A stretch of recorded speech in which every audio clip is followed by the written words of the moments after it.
কুরবানির গরুর গোশ খাইয়া কিভাবে চেগাইয়া হইয়া রইছে।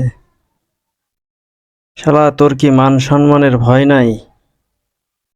তোরে যদি পিস্কুল দাইয়া কেউ পিডান দিয়ে চললে যায়, তুই কি ঠিক পাবি?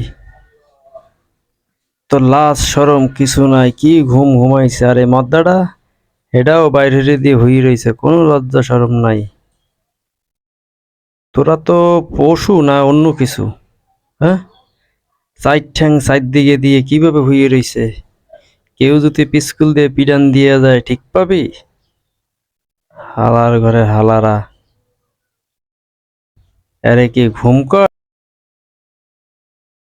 বুঝাও, নাইলে কেউ পিটান দিয়ে দিলে আবার তো হ্যারি দোষ হইবে। দাও না চেগাইয়া বেগাইয়া কিভাবে হইয়ে রইছে। অত পিস্কুল দিয়ে কেউ পিটান দিয়ে গেলেও ঠিক পাবে না। কি ঘুম দেছে ঠান্ডা পাইয়া কুরবানির গোস্ত খাইয়া, পুরা ঘুম দেছে পাংখা।